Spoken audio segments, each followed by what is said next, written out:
वबिल वालिदैनि इहसाना, और अपने माता पिता के साथ, अपने माँ बाप के साथ तुम भलाई करते रहना। कितने वालिदैन बूढ़े हो चुके हैं, औलाद जवान है, पैसा कमा रही है, माँ बूढ़ी है, बाप बूढ़ा है, बाप को दवाओं की जरूरत है, माँ को छोटी छोटी चीजों की जरूरत है, माँ बेचारी तड़प रही है, बाप बेचारा परेशान है, जवान बेटे को अपने माँ बाप की कोई फिक्र नहीं है। मेरे प्यारे साथियों, माँ बाप वो हस्तियां हैं जिन्होंने हमको जन्म दिया है, अल्लाह ने हमारी पैदाइश का जरिया उनको बनाया है, इसलिए जिंदगी की आखिरी सांस तक अपने माँ बाप की कदर करो, उनको तकलीफ नहीं पहुंचा सकते। अगर आपके बाप ने आपके साथ गलत भी किया तब भी नहीं कर सकते, बाप भी गलत करता, जरूरी नहीं हमेशा बाप सही हो। मैंने बेटों की आंखों में भी आंसू देखे हैं, याद रखिए। ठीक है, हम लोग तकरीर करते हैं वालिदैन के ऊपर, लेकिन समाज की कड़वी सच्चाई ये भी है, बहुत सारे बाप ऐसे हैं जिन्होंने अपनी औलादों को रुलाया है। औलाद के साथ नाइंसाफी करने वाली माएं, औलाद के साथ नाइंसाफी करने वाले बाप कान खोल करके सुन ले, अल्लाह के उनको भी हिसाब देना पड़ेगा। हमने ऐसे बच्चों को भी देखा है जिनको उनके माँ बाप ने आंसू उनकी आंखों में लाए हैं। अल्लाह के नबी के सामने एक सहाबी आते हैं, उनका नाम बशीर है, उनके बेटे का नाम नोमान है। साहबी कहते हैं, अल्लाह के नबी, मैं अपने बेटे नोमान को अपनी एक जमीन देना चाहता हूँ, एक खजूरों का बाग देना चाहता हूँ। अल्लाह के नबी ने फरमाया, ऐ बशीर, क्या आपके और भी बेटे हैं? कहा कि हाँ अल्लाह के नबी, और भी बेटे हैं। आपने पूछा, क्या आपने सारे बेटों को खजूरों का बाग दिया है? नहीं नहीं, है अल्लाह के नबी, सबको तो नहीं दिया है, मैं इसी बेटे को देना चाहता हूँ। आपने फरमाया, ऐ बशीर, ये जुल्म है, ये अत्याचार है, ये नाइंसाफी है, और अगर तुम ये चाहते हो मैं इस नाइंसाफी पर मैं गवाही दे दूं, वल्लाहि ला अशहदु अला जौरिन, ऐ बशीर, मैं इस जुल्म के ऊपर गवाही नहीं दे सकता। औलाद के साथ नाइंसाफी भी जुल्म है। मेरे 5 बेटे हैं, एक बेटे को खूब नवाज रहे हो और 4 बेटों को छोड़ के बैठे हो, ये जुल्म नहीं? बहू है, 4 बहू है, एक बहू के 100 गुना माफ, और एक बहू से एक एक चीज पर हिसाब लेना, मेरी माओ ये जुल्म नहीं है, ये जुल्म है और आपको हिसाब देना पड़ेगा। तो वालिदैन गलत हो सकते हैं मेरे भाई, मगर औलाद की क्या जिम्मेदारी? औलाद की जिम्मेदारी यह है कि वालिदैन अगर गलत हैं तब भी उनको कोई तकलीफ न पहुंचाए, वालिदैन के साथ अच्छा सलूक करती रहे।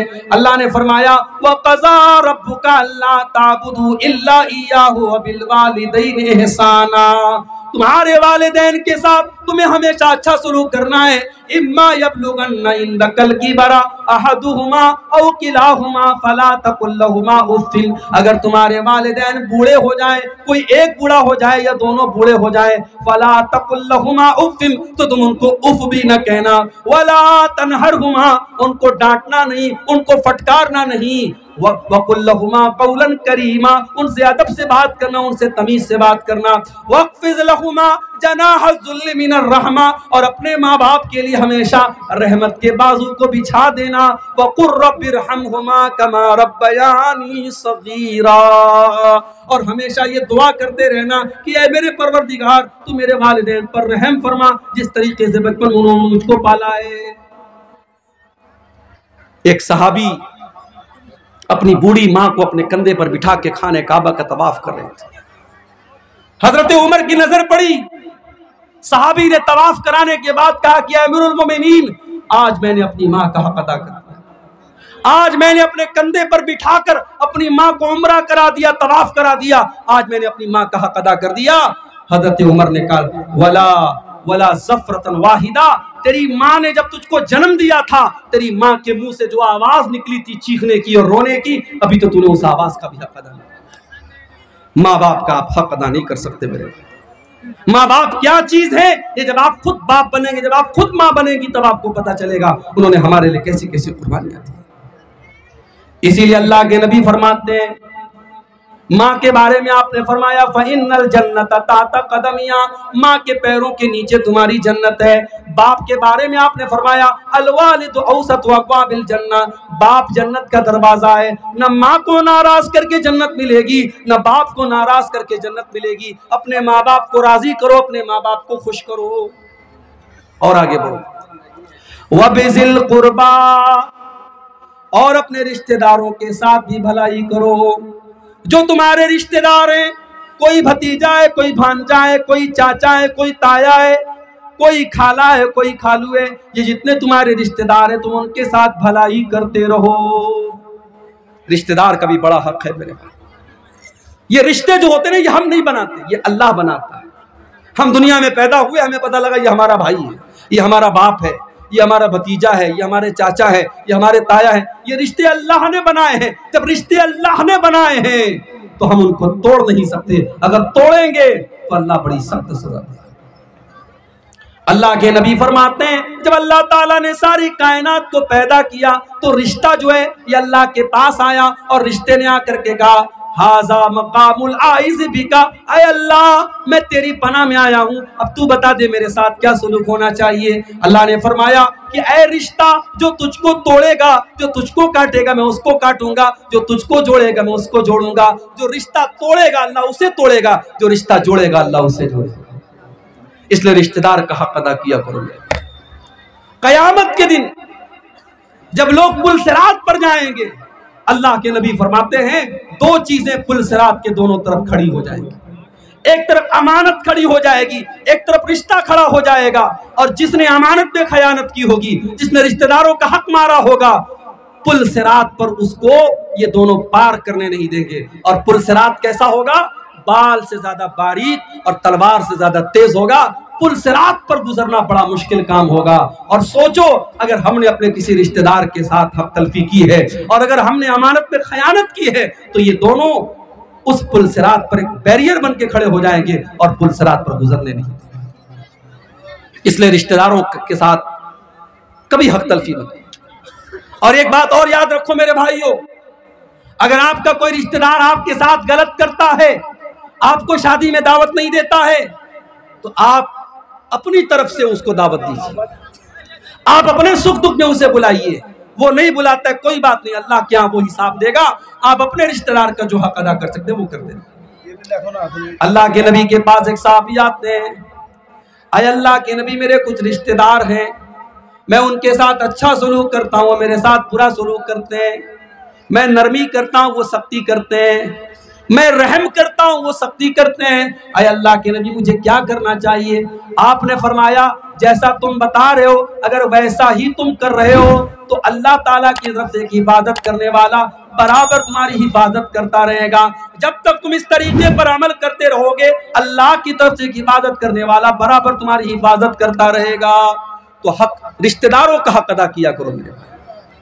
ज़कात निकालो, सदका खैरात दो, तो पहले देखो हमारे रिश्तेदारों में कोई जरूरतमंद तो नहीं है, कोई गरीब तो नहीं है। रिश्तेदार का हक पहले अदा करो। अल्लाह के नबी फरमाते हैं सदक़तु अला ज़िर्रहिम सिंतान, रिश्तेदार को सदका देने से डबल सवाब मिलता है। सदक़तुन वसिलतुन, सदका खैरात का भी सवाब मिलता है और रिश्तेदारी को निभाने का भी सवाब मिलता है, डबल सवाब मिलेगा। कितने लोग हैं मदरसे में बड़ा चंदा देते हैं, मस्जिदों में बड़ा दान करते हैं, सगा भाई है भूखा सो रहा है, उसकी कोई फिक्र नहीं है। अपने खानदान को कोई बच्चा है बेचारा बेरोजगार है, परेशान है, उसके बच्चे खाने को तरस रहे हैं, उस पर ध्यान नहीं देता है। नहीं मेरे भाइयों, आपका रिश्तेदार अगर जरूरतमंद है, आपकी ज़कात, आपका सदका खैरात, आप उसकी मदद कीजिए। और आगे बढ़िए, वल यतामा, और यतीमों का हक अदा किया करो।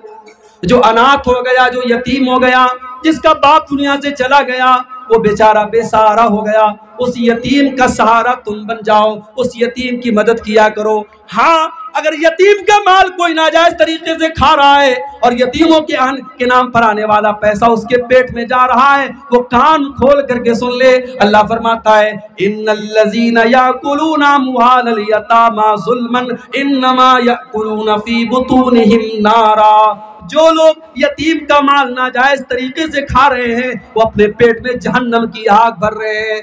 यतीम का सहारा बनो, यतीम का माल हड़पने वाले मत बनो मेरे भाई। अगर कोई यतीम का सहारा बन जाए, यतीम की कफालत करने वाला बन जाए, किसी यतीम बच्चे की परवरिश कर ले। अल्लाह के नबी फरमाते हैं अना व काफिलुल यतीम कहातैन, आपने अपनी दोनों उंगलियों से इशारा करके फरमाया कि यतीम की परवरिश करने वाला, यतीम को पालने वाला जन्नत में अपने नबी के साथ इस तरीके से रहेगा जैसे ये दोनों उंगलियां एक दूसरे के साथ जुड़ी हुई हैं, मिली हुई हैं।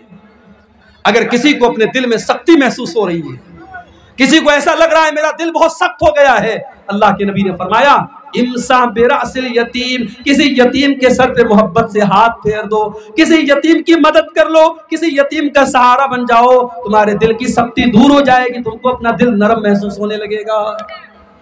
तो यतीमों के साथ अच्छा सुनो। वल मसाकीन, और गरीबों के साथ तुम अच्छा सलूक करो, गरीबों को पांव की जूती न समझो।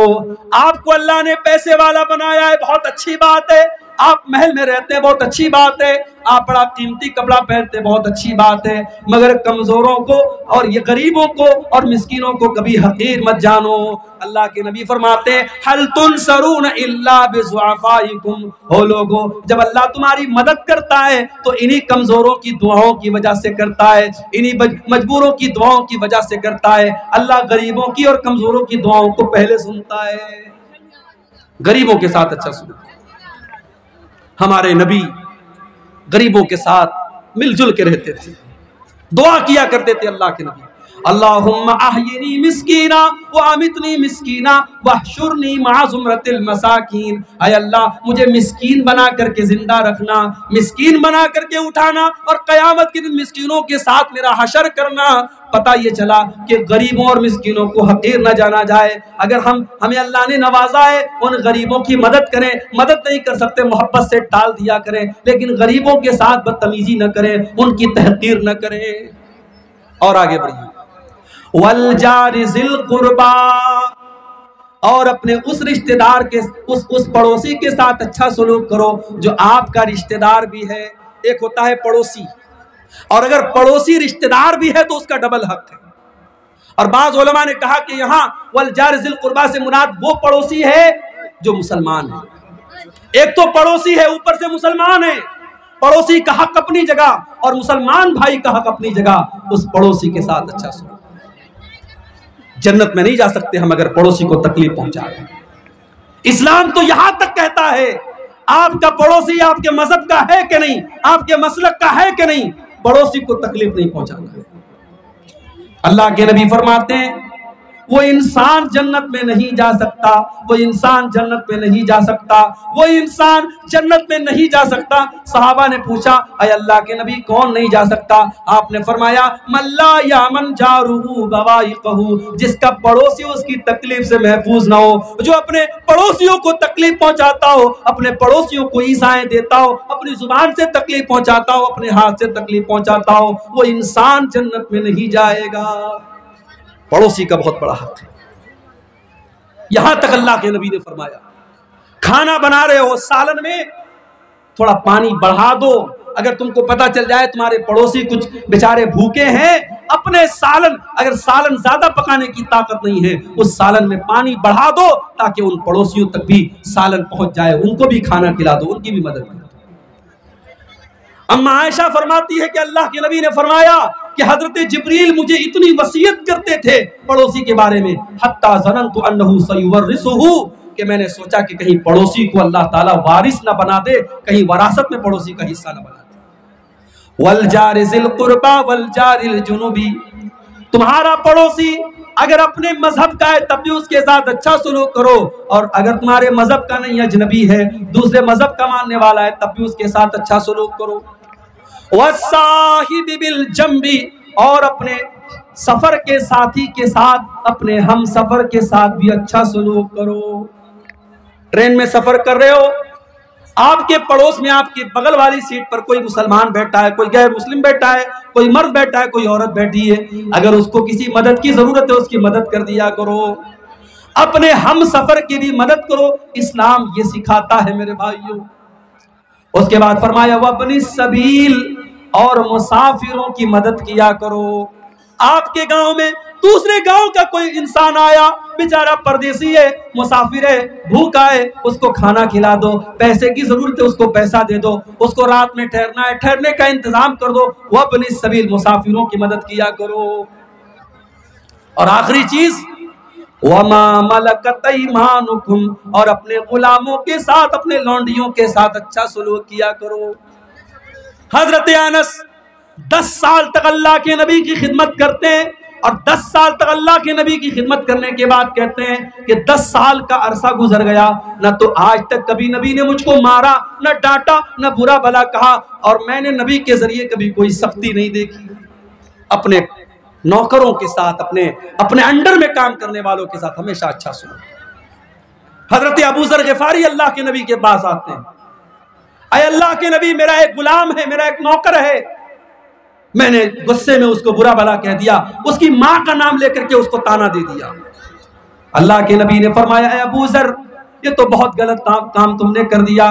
इन कमरून फी का जाहिलिया, अय अबू जर, तुमने तो इतना गलत काम कर दिया, ये तो दौरे जाहिलियत का काम है, ये तो इस्लाम के पहले का काम है। अय अबू जर, तुम्हारे ये जो नौकर चाकर हैं, ये भी तुम्हारे भाई हैं, ये अलग बात है। अल्लाह ने तुमको मालिक बना दिया, अल्लाह ने उनको तुम्हारा नौकर बना दिया, वो तुम्हारे अंडर में काम कर रहे हैं। अय अबू जर, अपने नौकरों को भी वही खाओ खिलाओ जो तुम खुद खाते हो, और जो खुद पहनते हो उनको पहनाओ, अच्छा खिलाओ, अच्छा पहनाओ, अच्छा उनको पिलाओ, और अगर कोई काम उनके ऊपर डालते हो उस काम में उनकी मदद किया करो। इस्लाम वो मजहब वो मजहब है मेरे भाई, जो गुलामों के साथ, लौंडियों के साथ, नौकरों के साथ भी अच्छा सुलूक करने की तालीम देता है। अब जाहिर है, जो मजहब गुलामों और लौंडियों के साथ अच्छा सुलूक करने की तालीम देता है, क्या वो मजहब इस बात की इजाजत देगा कि आप अपनी बीवी के ऊपर हाथ उठाएं?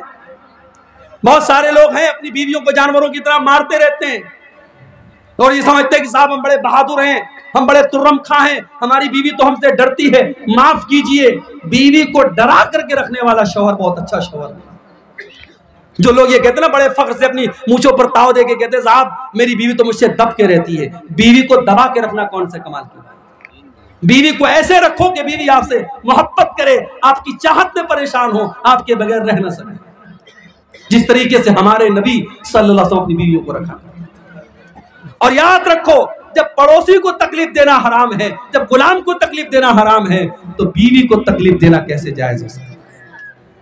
इसीलिए अल्लाह के नबी अपने आखिरी खुतबे में, जिसको खुतबे हज्जतुल वदा कहा जाता है, उस खुतबे में आपने फरमाया, अय्युहन्नास इस्तौसु बिन्निसाई खैरा, ऐ लोगों अपनी औरतों के बारे में अल्लाह से डरा करो, अल्लाह से डरा करो, अपनी औरतों के सिलसिले में अल्लाह का खौफ अपने दिल में पैदा करो।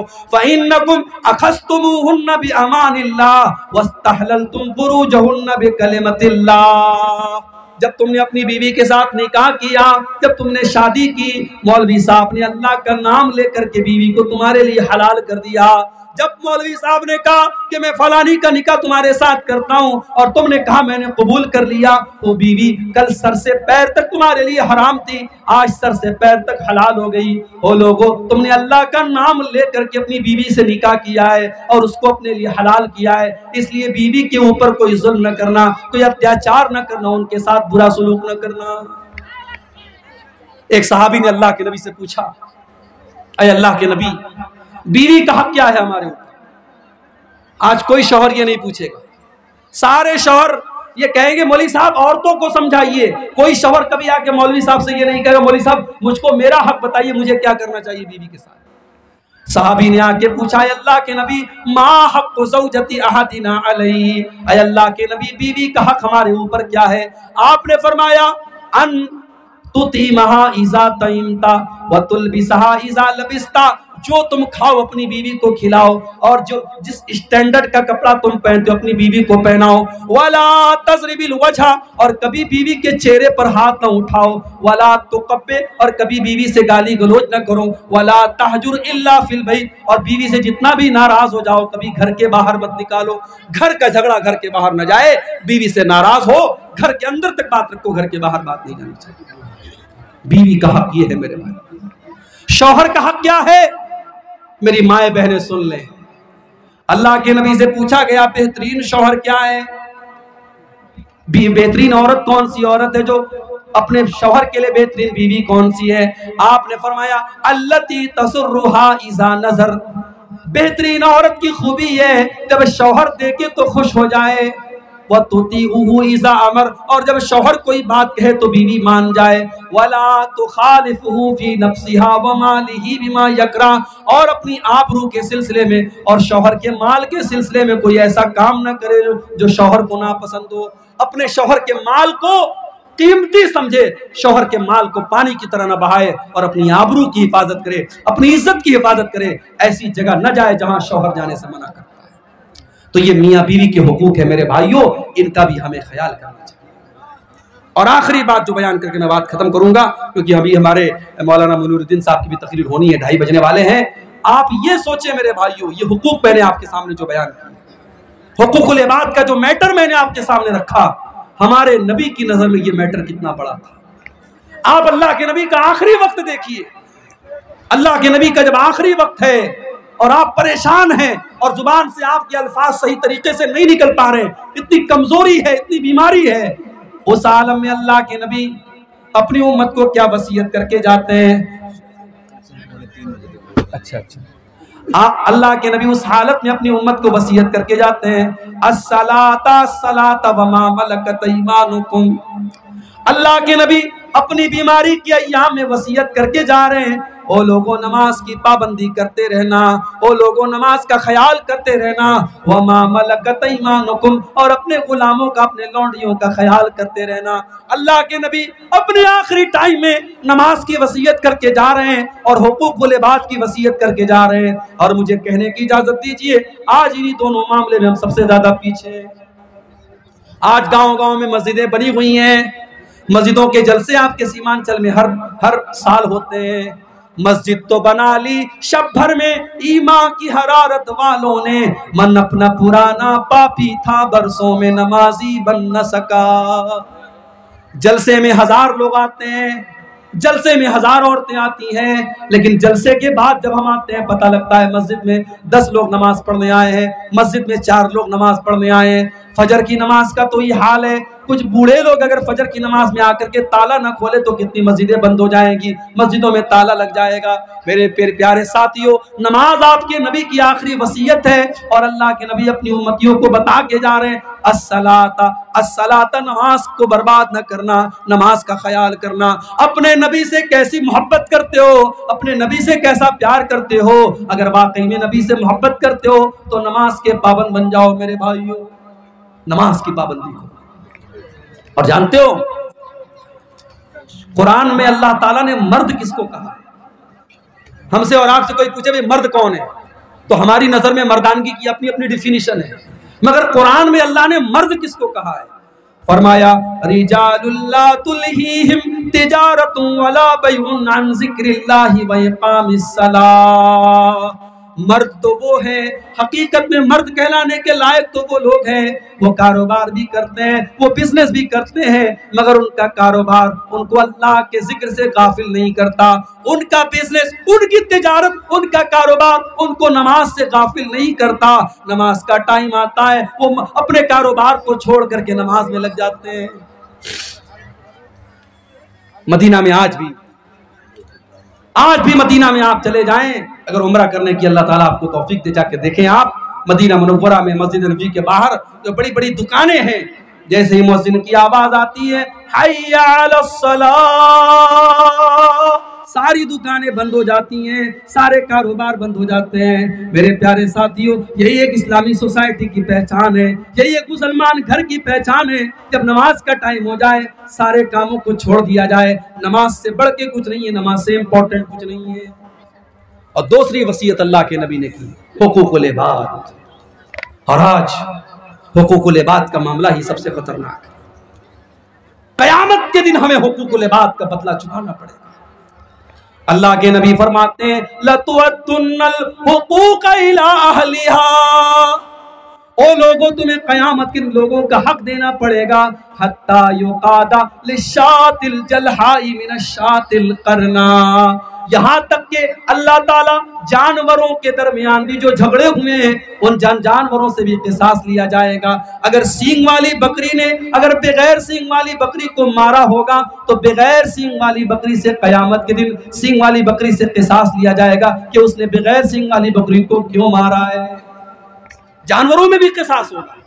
और जानते हो, जानवरों से जब अल्लाह ताला क़िसास ले लेगा तो सारे जानवरों से जब बदला ले लिया जाएगा उनके आपस के जुल्म सितम का, तो अल्लाह जानवरों से कहेगा कूनू तुराबा, ऐ जानवरों तुम मिट्टी हो जाओ, तो सब मिट्टी हो जाएंगे। सारे जितने जानवर हैं, बकरी बकरा भेड़ी भेड़ा कुत्ता कुतिया, सब मिट्टी बन जाएंगे, खत्म हो जाएंगे।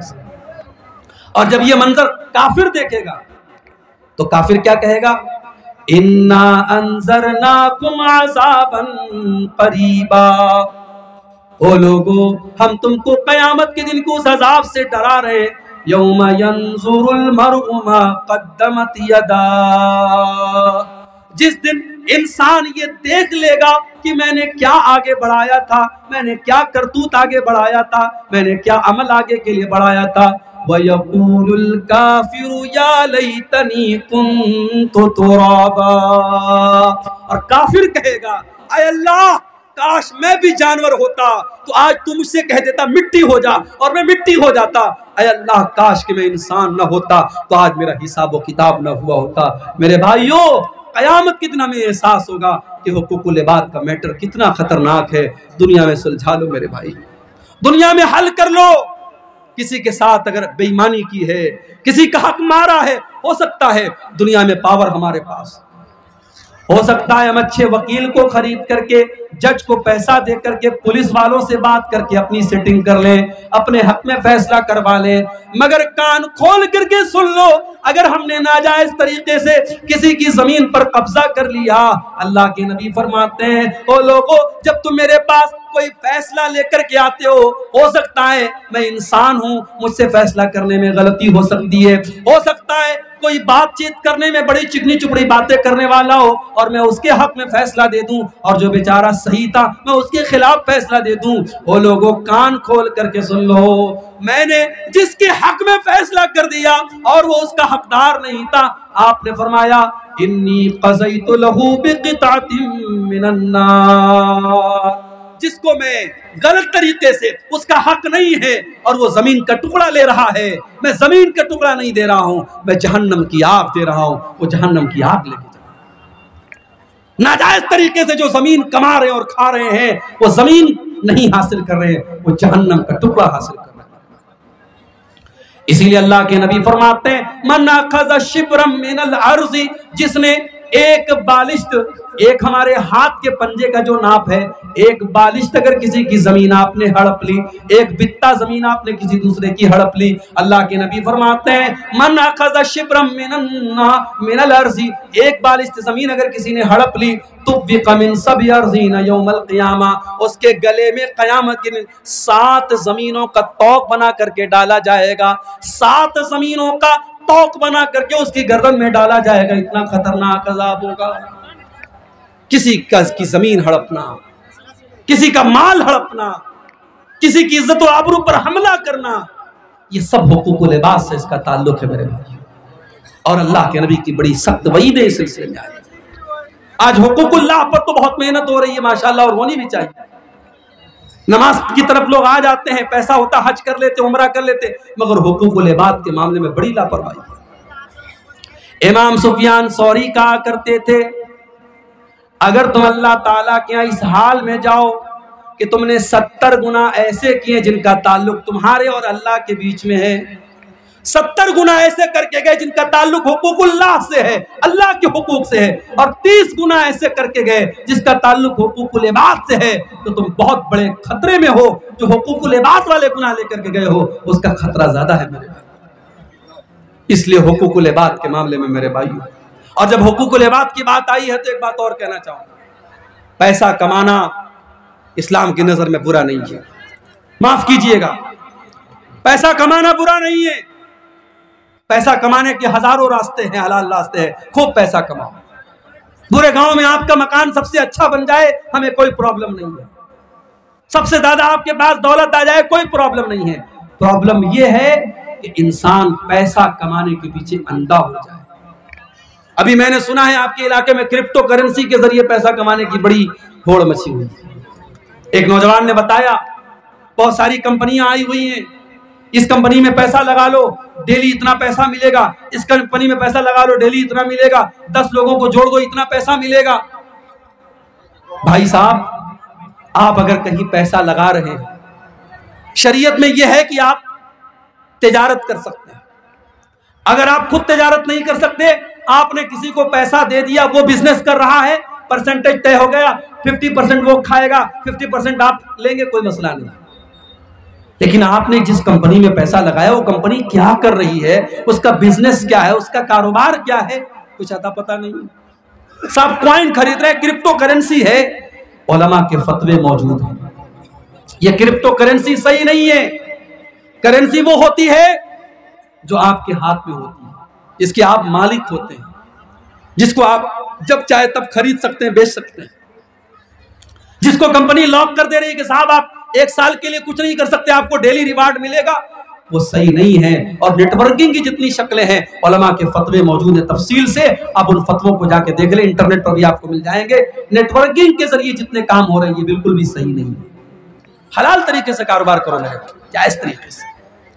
पैसा कमाना बहुत अच्छी बात है, पैसा कमाने के हलाल रास्ते अपनाओ। अल्लाह के नबी फरमाते हैं, याती अलन्नासी ज़मानुन ला युबालिल मरउ मिन ऐना अख़ज़ल माल, एक दौर ऐसा आएगा इंसान परवाह नहीं करेगा कि माल कहां से कमा रहा है, हलाल तरीके से कमा रहा है कि हराम तरीके से कमा रहा है। पैसा तो कारून के पास ही बहुत था, लेकिन कारून का अंजाम क्या हुआ? अपनी दौलत पे मगरूर कारून था, अपनी दौलत पे मगरूर कारून था, वो मुखालिफ था मूसा व हारून का। जब ज़मीन में धसाया तो कहने लगा, जब ज़मीन में धसाया तो कहने लगा, ऐसे बेजा खजाने से क्या फायदा, ख्वाब गफलत में सोए हुए मोमिनो, ऐशो इशरत बढ़ाने से क्या फायदा।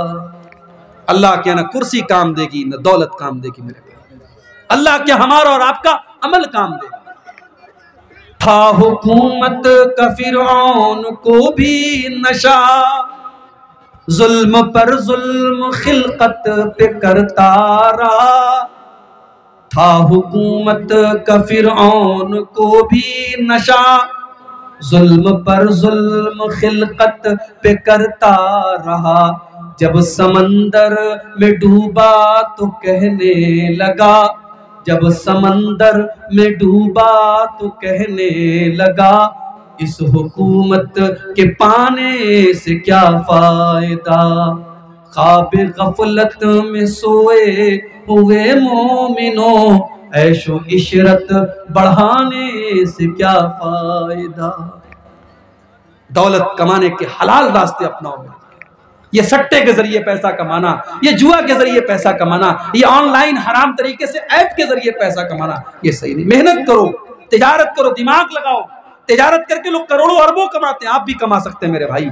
हराम रास्ता मत, हराम की कमाई हमारे घर में आएगी, हमारी नेकियों को बर्बाद कर देगी, हमारे बच्चों की रगों में हराम का खून दौड़ेगा, हमारे बच्चों की नेकियां कबूल नहीं होगी।